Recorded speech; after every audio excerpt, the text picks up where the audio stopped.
Curt, Tellman Knudsen, looks like we are live once again, sir. finally. Live from the news, live from the News 7 headline studio. That's not even right. I just wanted to make a news animated voice, news anchor voice, my It favorite. was a good try. It was a good try. It was a good try. Yeah, good try, good try. So, Tellman, we've been talking a lot about AI recently. You've been playing around with it. So, to kick this off, I have a question for you. Yes, and this yes. was not rehearsed at all. Tellman, you've been in the online industry for how long again? Dude, it's 2023. I started in 2003. It's 20 solid years. So from that, I remember one of our very first parties, if you can remember, that we had together in San Diego for traffic and conversion. You introduced me to a whole bunch of people, and you're like, "Hey, there's this guy over there. His name's Alex. We used to do these what were they called again? What did you used to do? Teleseminars. Teleseminars, youngin. Right? Teleseminars. Now, quick question: were you promoting with email teleseminars at that time? Is that how it worked? Yeah. Same as webinars, except teleseminars. So like conference calls, like when you were on a budget, when you were just getting started, everybody would use freeconferencecall.com because it was free up to 100 people, and you could do like an hour call or something. And so that's how people would get rolling doing teleseminars. But that was before live streaming. Like all the live streaming we're doing right now didn't even exist. You know? I was just going to say that, like, we've just spent 45 minutes rebooting my computer, having technology issues, but literally people would just pick up their phone, call a free service, and you would just, the reason I asked that question, right, 20 years ago, so 20 years ago, you were obviously writing emails. You're still writing emails today, which I want to talk about in a minute. But 20 years ago, who were you even following, or how did you even know how to write an email? Because email had really just come out. People just barely started. I mean, email had been around since 78, but mainstream, not even really to the late 80s, early 90s. How were you writing marketing emails at that time? Or were you just taking lucky guesses and sending some hypnotic copy out to people? No, I mean, I was studying all the people that came before me, right? Like I even though I've been doing this for 20 years, I was not first generation. Okay. And so like I was probably third generation, maybe even later. Like email's been around for 50 years, dude. Yeah. Okay. I was looking at Wikipedia the other day. 50 years. What the heck? So I was paying attention to Mark Joyner, who sold the first ebook online. Yeah. Invented the tracking pixel, as it turns out, right? And he had written some great books, and I had learned a ton of stuff from him. So I paid a lot of attention to his work. He did a lot of psychological stuff, right? A lot of psychological stuff, a lot of curiosity stuff, a lot of unfinished thoughts that caused the desire to click, to close the loop in one's mind when no one else was teaching anything like that. So his stuff was very psychological, very tactical, very strategic. I studied a lot of Sean Casey's stuff, who had sold tons and tons and tons and tons of ebooks at that point. And his stuff was very hypey and very hard hitting and very, very direct and to the point and super salesy, but it worked. And so that's kind of where I got my kind of super sales pitchiness from a little bit. So what I hear you saying is you followed the people before you, right? Yeah. But you were obviously at that time reading a bunch of books, taking a bunch of courses, which I would assume would be tapes and DVDs. Like, you're not logging into an online course and watching a video from these people. Like, you are physically reading and listening to their material. Is that right? Often when you bought a $2,000 home study course, it wasn't a 12-week online group coaching program. It was a $2,000 online or $2,000 home study course that was DVDs and CDs and often printed transcripts of all of those DVDs and CDs. And often the CDs were recordings of teleseminars. Yeah. That were done like 90-minute calls, training calls that were done a teleseminar series to fill. And so, going through physical courses, soaking them up, learning, meeting people at seminars, buying their stuff, reading it. But yeah, I mean, I studied under a bunch of the other marketing gurus and paid attention to what they did, and then put my own spin on it, So if we go back into history for just a second, I don't know why I'm just always fascinated with marketing history, and a lot of these guys. I mean, you were someone who I remember many years ago got married on Richard Branson's island. Wasn't he like your best man or something like that back in the day? Right? Yeah. Oh, he was the ring bearer. A ring bearer. Yeah. That's right. Yeah. You got a great story. So a trip down memory lane, back then, you would do these teleseminars. People would call into these phone lines. You would order a $2,000 course. Oh, quick question here.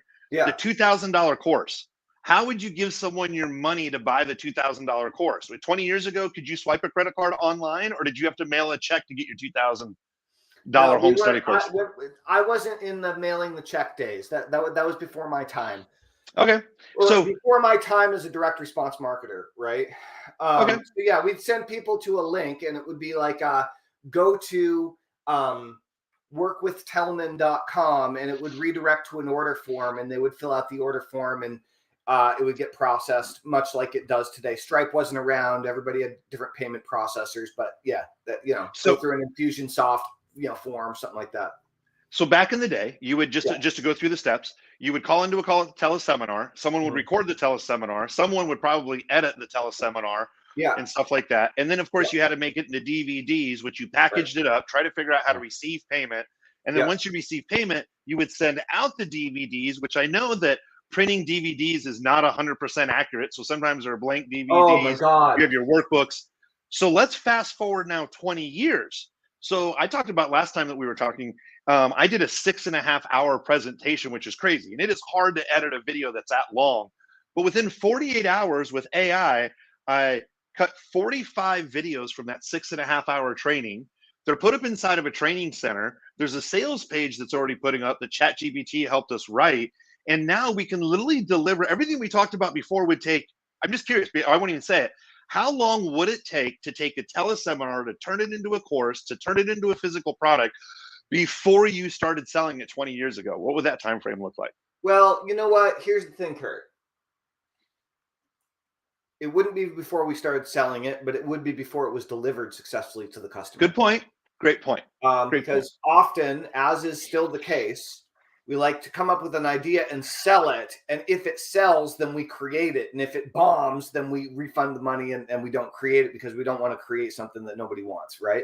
Right. Probably, unless it's just like something that you're personally inspired to do for whatever reason. And so, but like 3 months, you know what I mean? Like 3 months from the time someone would buy it until the home study course showed up. So there are significant, I mean, maybe faster, maybe 2.5, but there's so much stuff. You had to hire a graphic designer to put the covers together. You had to hire, a formatter. You had to hire, all these different people. You had to hire someone to record it. You had to hire someone to manually transcribe it, because drag and dictate wasn't there yet.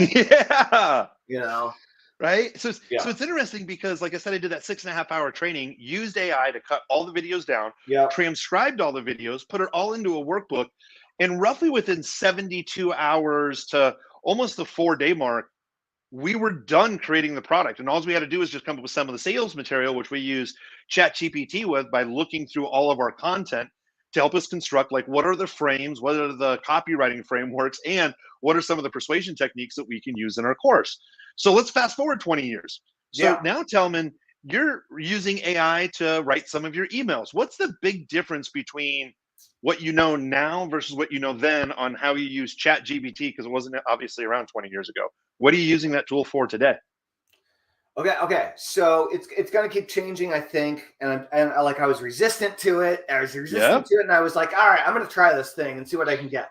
And so I want to read this thing that we created together yesterday. Yeah.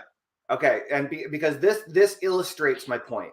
So I went and I did this on a whim. This is not a marketing piece. Okay. I just did this for fun. And that's why it works. So I went into ChatGPT and I was like, look, go out and analyze all of Dr. Seuss's poems and short stories.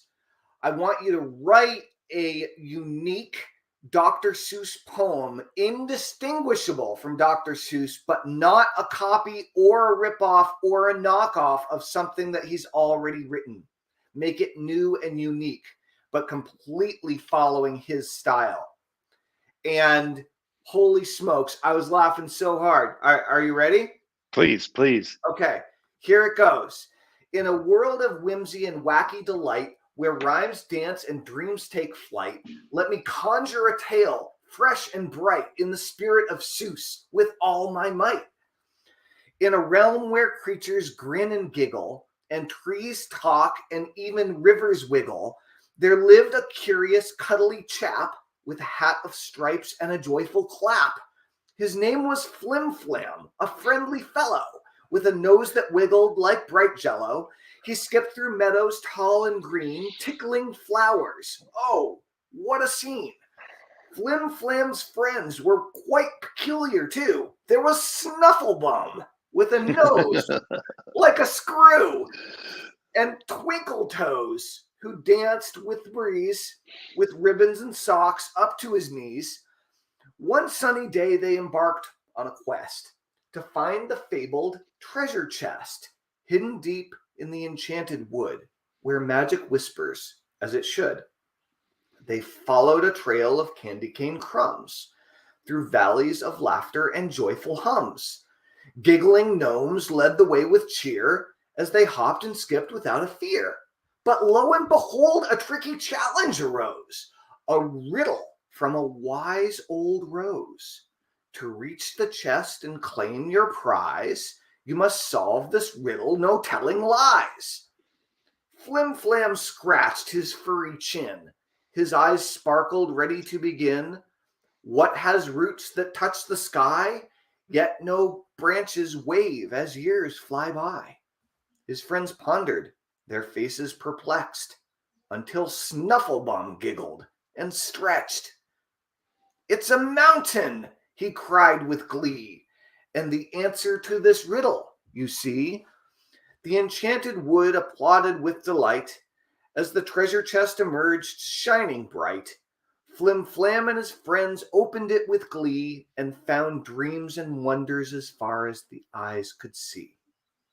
With their hearts full of joy and treasure in hand, they skipped back home across the land, leaving behind trails of laughter and mirth, spreading the magic of Seussian worth.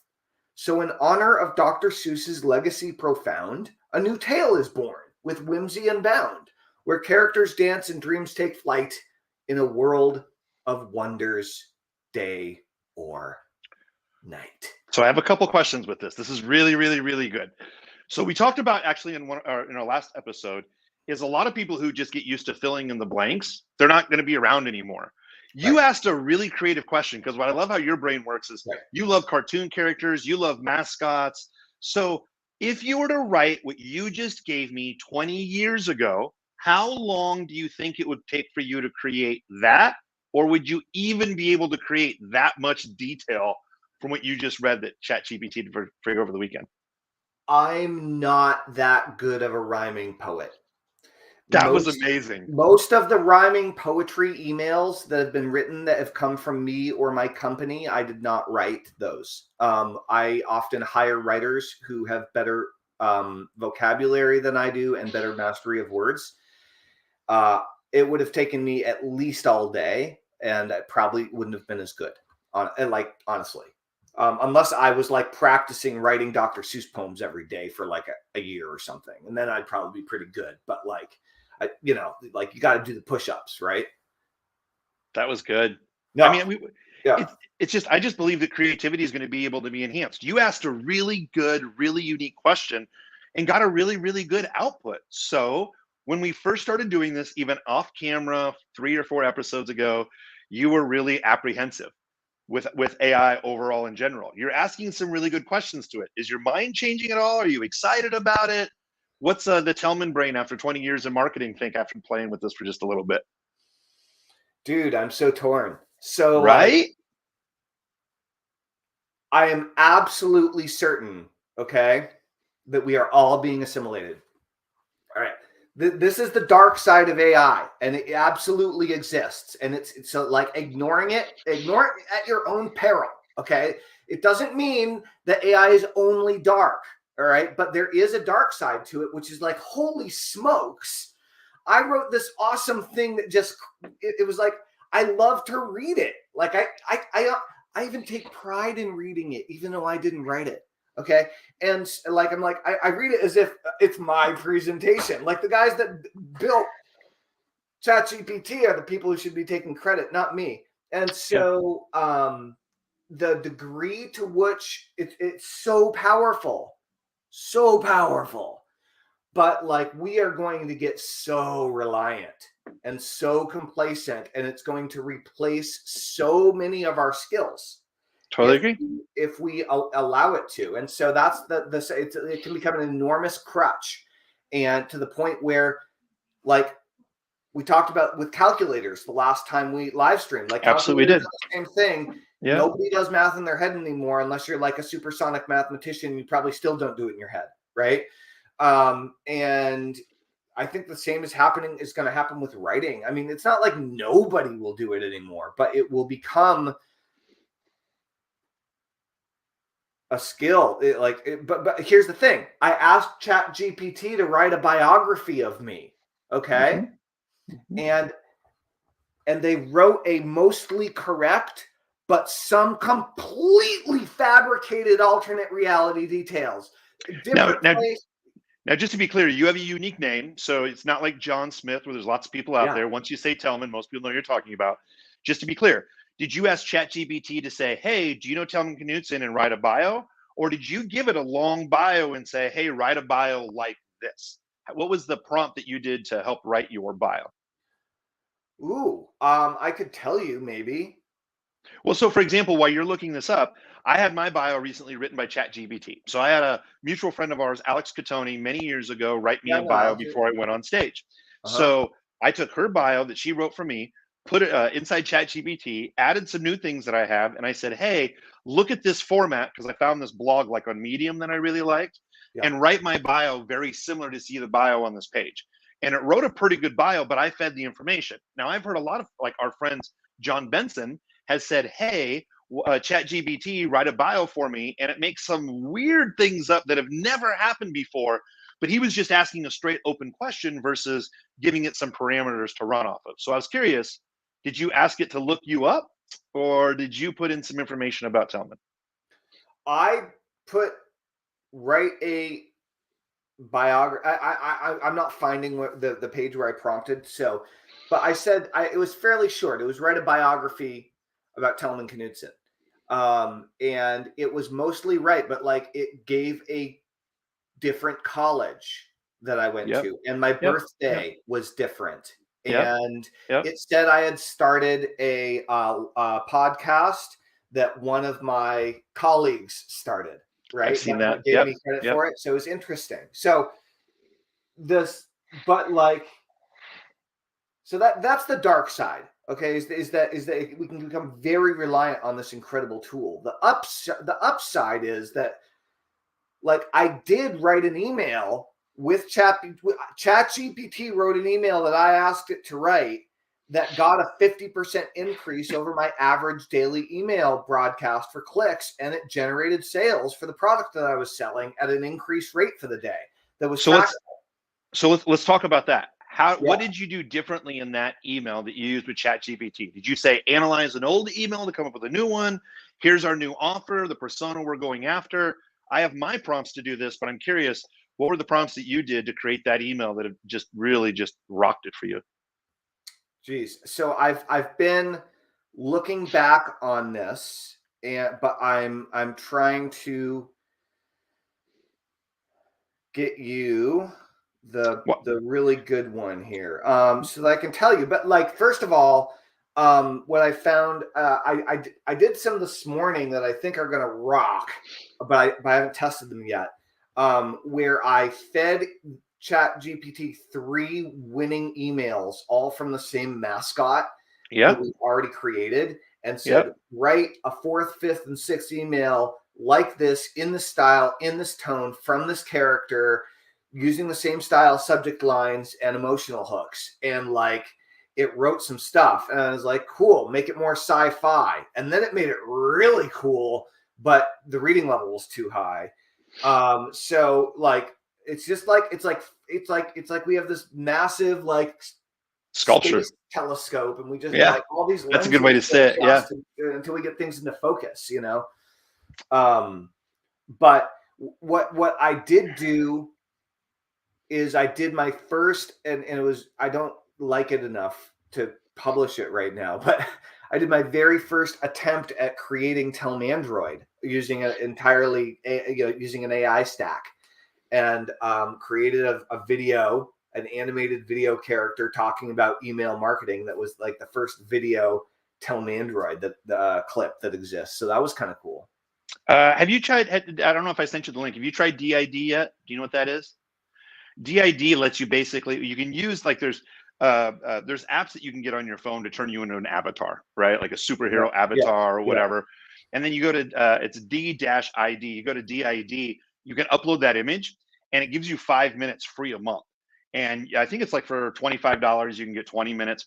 And essentially what the minutes are is it turns this cartoon or the mascot into something that's talking, blinking, nodding its head, voice inflections. You could upload your voice so people could talk directly to a mascot, which is interesting. In real time? One is recorded. DID is recorded. So like if you were doing a course, people would see the mascot, or if you were sending out an email to a video, people were seeing the mascot. A friend of mine, Matt Wolf, has a YouTube channel, Future AI Tools, which is amazing. We've talked about him before. He just recently posted a video showing how game animators now are able. He has a video that's been seen. Matt has a video that's been seen on Twitter, over 5 million views at this point. And essentially what it is it's this video game where in this video game, you walk into a dim sum. I think it's a dim sum shop or a Roman numerals, whatever. You're walking into a noodle shop, and essentially you walk up to the cook and you're like, hi. And then they say his name. What are you doing here? How long have you been here? And in real time, it's processing the back and forth. Matt actually interviewed the owner and one of the head developers of this software. And he basically said, what's happening is, as my words are coming out of my mouth, you don't know in the end that I'm going to stop speaking at. So if they only waited until someone stopped speaking, they'd have to regenerate the language. They have multiple language models that start to pick up the very words that are coming out of your mouth to start to form at the exact same time to figure out the response. So as soon as you're done talking, instantaneously, it's able to answer questions in real time. So where we get with the Tellbot is going to be very, very, very interesting. So Tellman, one of the things that I was excited about, you were talking about pulling up the email that really rocked it for you, and I want to hear about that here in just a second. One of the other things that we've been playing with too is this extension that I showed you, a Chrome extension called Merlin. And with Merlin, it allows you to summarize a YouTube video. So for example, if we're talking about AI tools, I could Google AI marketing tools, come up with the most watched video, click a little button for Merlin on my Chrome extension.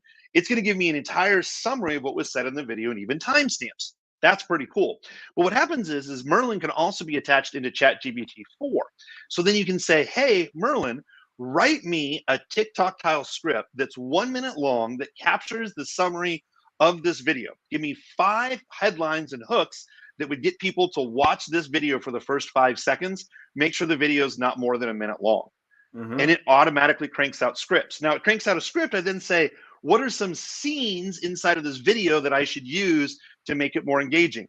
ChatGPT will give me the scenes. And then Tellman, what I showed you is we could then take that new script, film that new script, upload it to YouTube, have Merlin look at the video again, and it actually creates chapters for you inside of YouTube, tells you what keywords to go after and the description. So we're creating content at breakneck speeds. I mean, heck, I'm going to take this 30-minute video it'll be and cut it into 30 different segments, but I'm not going to do it. AI is going to do it. So literally within the next 2 days, we're probably actually going to have about 40 videos cut up from just our conversation right here. I mean, Tellman, 20 years ago, this would take, I mean, we didn't really have streaming and all this other stuff. It'd take weeks. Now stuff that we can do in days. So here's a big question for you. And then I want to go back to the email that really worked. Do you believe that now that we can get more done, that we're going to see more crap content come out because people are going to be able just to produce a bunch of crap? Or do you think you're going to start to see better content come out because there's going to be such a big competition for content? Both. I think we're absolutely going to. So here's the thing. We're absolutely going to have a uptake in garbage. Totally agree. Noise. And there's going to be some really cool new things that are going to be created that stand out. But like, There are going to be a lot of one-hit wonders. There are going to be a lot of people who do something really cool and get a lot of attention, and then they can't do another really cool thing. And technology is going to be changing too fast for anybody to keep up. So there's going to be a lot of cool people doing cool things that's going to stimulate everyone. I also think that any company that focuses on their human connection with their customers is going to win. Totally agree. Yeah. So there are a lot of cool things about AI. The other thing that's really interesting, though, is what I found is that it's not going to actually increase the number of people who are putting things out there, because people have internal resistance to working. Like, even with all these tools, like, the people who are going to slack off, they're not going to learn how to use the tools anyway. So we don't have to worry about that in terms of noise. What we do have to worry about is people that are just like cranking stuff out that just to take up space and like fulfill on a contract. Like, a lot of agencies are using ChatGPT to just crank out the content that's good enough. And so it'll make great content, whether it's hand created or whether it's ChatGPT assist or AI assisted. It'll make really great stuff really stand out. I think. Yeah, I mean, I absolutely agree. I mean, again, just like I mentioned that this video is going to be cut up in lots of other videos. Yeah. We would have to hire a video editor that can make sure they put on the transcription, the logos, but even to find the right key parts. And the problem is, and I know you've seen this too, you and I are marketers. We understand our language, what's going to make it interesting for someone. If we hand this video over to a video editor, they're going to have to give us a couple of different renditions because they don't understand the marketing language like what we do. Now there's AI out there that basically says, hey, we'll cut all that up for you. We'll find out the right keywords. We'll make sure that we tag it for you. And then you can schedule that content out. Well, actually, I'm going to be able to release a lot more content than I ever have before. And I don't think it's a bunch of junk content that's cut up in these videos. It's highly processed by a good trained AI. So I think we're going to be able to put out a lot more really good content and have a lot more people see, like what you and I are talking about, what me and other guests are talking about. I think creative people are going to do great. I think the process and procedure people, I think it's going to be really tough, but there's going to be a lot of opportunities for everyone, in my opinion. That's the thing. So first of all, for anyone that wants to become an AI technician, huge opportunity. Like, get good at using all the interfaces, get practiced, get skilled, and you, for at least the next 5 years, maybe longer, you will be in extremely high demand by all the people who are intimidated by learning new technology, which most people, I don't know, maybe not most people, a lot of people, yeah, that's changing these days, but a lot of people are very intimidated by learning new technology. However, the one thing that will make a huge difference, creative or not, is the clarity of your vision for what you're trying to create. Yeah. Because we have the same problem as entrepreneurs with our employees and or our freelancers that are human and are trying to translate what's in our head into the world using their unique skill, whether they're coding our website or whether they're, transcribing our teleseminars or, whatever the case may be, doing our graphic design for us, customer support, writing our copy, driving traffic, creating ads, all this kind of stuff. Is if we don't know what we want and what we're trying to create, we can tell AI to do it all day long, and it's never going to give us what we want because we don't even know. Well, right? It's funny you say this. There's a Facebook meme that I saw, and it was some technical expert. We may have even talked about this on one of our very first calls, but it's just like, is AI going to replace all of us? Well, I know you know this back in the day. Remember designing websites for like other clients? Most people didn't know the hue color of blue that they wanted or what the logo looked like or what the page, they just couldn't make up their mind. So us as marketers needed to come forth and basically say, instead of, hey, Mr. or Mrs. Website client, what do you want? You come through and say, here's a couple of different options for you. And that's what I see that we can do a lot better with like AI is we just have a lot more options that we can present to people. Is it good? Is it bad? Well, we get to sort through all that from the human aspect of saying, hey, we do and don't like this. But I just think we have the ability to produce a lot of content.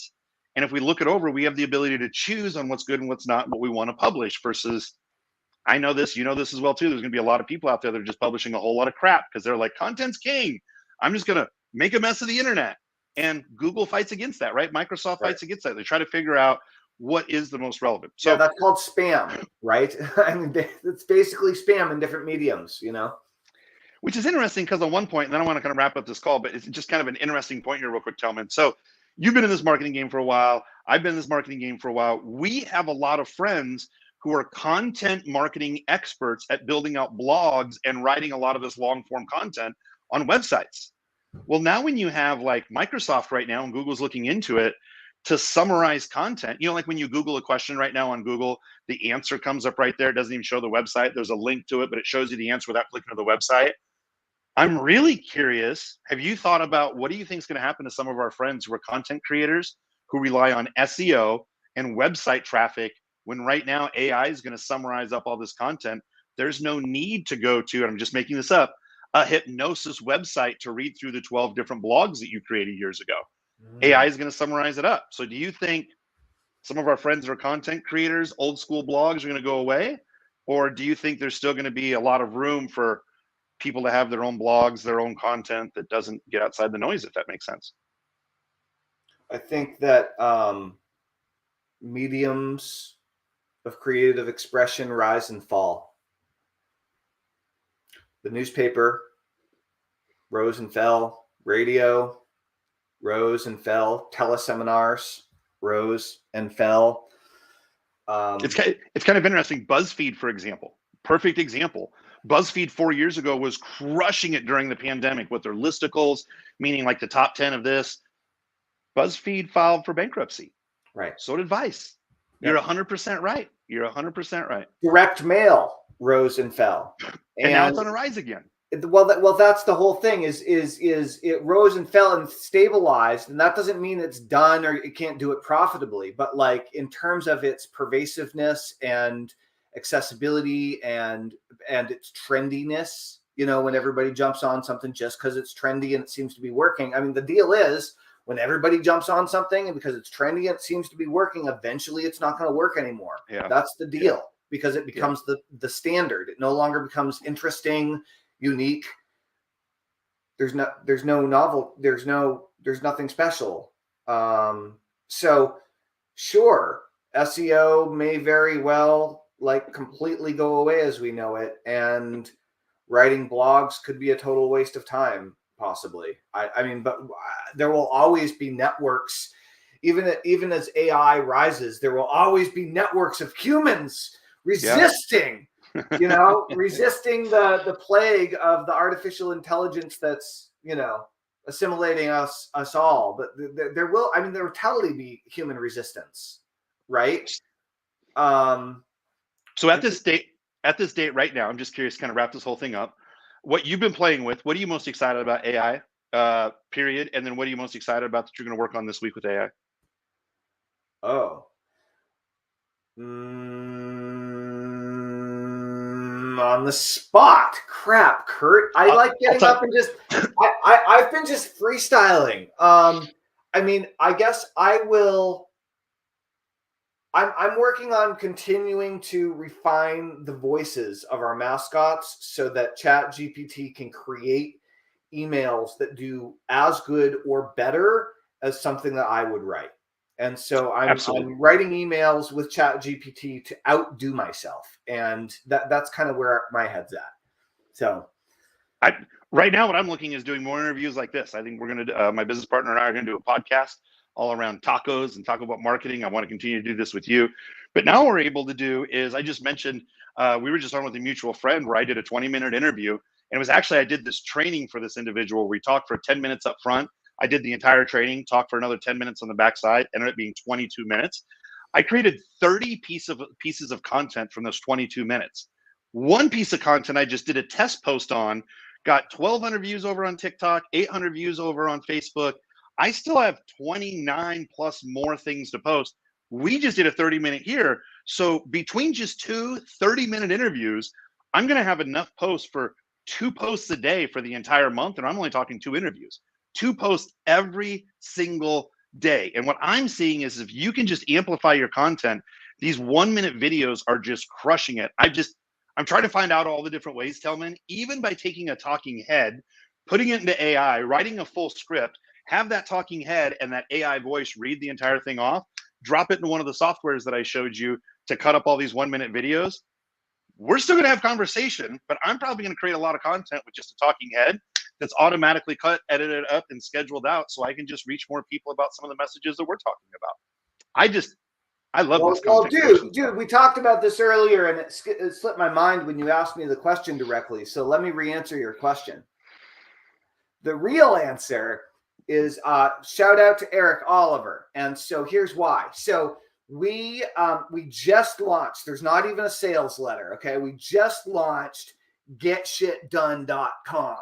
And what we're going to do is we're going to be creating a whole lot of get shit done videos. And it's this productivity system that I've perfected over the last 20 years of running virtual teams and helping my freelancers and employees, despite my own disorganization, despite my own quick start, despite my own tendency to start way more projects than I can follow through on. I needed to figure out how to build a team that could help me follow through on things. And so what happened was we created this whole system, and now I've been teaching it to my students, and they've been getting more productive and so on. So Eric and I are going to work together on creating content for Get Shit Done, and we're going to run it through the process that you're talking about here, Curt. So our AI stack. Yep. Yeah, and start producing those pronto. So now where can people learn more, Curt, about like your AI stuff and your AI process? Is there anything for sale at this point, or is it still you're just keeping people waiting? What's the deal? You can go to yourad.coach. So yourad.coach/AI tools. So yourad.coach/AI.tools. /AI tools. That's it. So it's yourad.coach/AI tools. Tellman, it's a short link that we have out there. It's going to lead to a document that's going to have over 50 AI tools that we use right now. Now, I'm going to tell you, without getting into it too much, one of the big things that we're working on right now with people is AI stacking. And here's what I mean by that. I'm going to make it really simple. So if you go to ChatGPT right now, it's kind of like DOS, meaning back in the day, Tellman, I don't know about you, but I couldn't write code. But when Microsoft Windows came out, where I could click on icons, it made everything super easy. So right now, ChatGPT is almost like in between DOS and in between Windows. Right. So it's just a blank screen you have to ask really good questions with. Well, if we can ask a blank screen, like what are 4 topics we can talk about right now about AI tools that would be relevant, ChatGPT can give us an idea of what to talk about. Well, we talk about that. Then what tools do we use to stack to produce our end result? So perfect example. I'm going to use Merlin. It's a Chrome extension that's going to go ahead and summarize up the video. It's going to create chapters in my YouTube channel for me. And it's going to be able to give me a working process of timestamps of exactly the highlights. The next thing that I'm going to do is I'm going to go over to something like Opus Clips, which is something we've been testing for a while, or video.ai, which is VIDYO.ai. It will automatically look into our video here, cut up snippets that are anywhere between 15 seconds, 30 seconds, 45 seconds, a minute. It's not just cutting a minute snippet. It's looking for the keywords that we're saying right now. And what it's going to do is it's going to cut up a bunch of 1-minute videos. And from there, you take the transcription of the videos that they create, put it back into ChatGPT and say, hey, make me 2 Facebook posts, make me 2 TikTok posts, make me 2 YouTube posts, and provide me the hashtags for Facebook, Instagram, YouTube. I have a template for it. Now what ends up happening is we put everything in one Google document. So we can have a team member or an outsourcer literally go on down, find the video, choose which headline they think works best for them, choose the right headlines, copy, paste. So by using a couple of different tools, we're able to put out a ton of different content. So if you want to check out those 50 tools, it's yourad.coach/AI tools. It'll take you to that list of 50 tools. If you want to learn more about this AI stacking, how we're putting stuff together to get a lot of stuff done in a small amount of time, you'll be able to follow up on that email with the AI tools as well too. So that's all I got, Tellman. This has been a great conversation. I can't wait to do it again with you next week. Indeed. Awesome. So go to yourad.coach/AI tools to get more info on Curt's awesome AI stuff and how you can get involved and learn how to build your own stack and get more stuff done. Get more shit done with AI. On that note, if you just want to get more shit done, go to getshitdone.com. You'll get more shit done. It'll be great for everyone. All right, Curt, this has been awesome. Appreciate you, Tellman. So much. Thank you to all our fantastic viewers. Hit us up with questions that you have about marketing, AI, or otherwise in the comments, and we'll see you all soon enough. Thanks, everybody.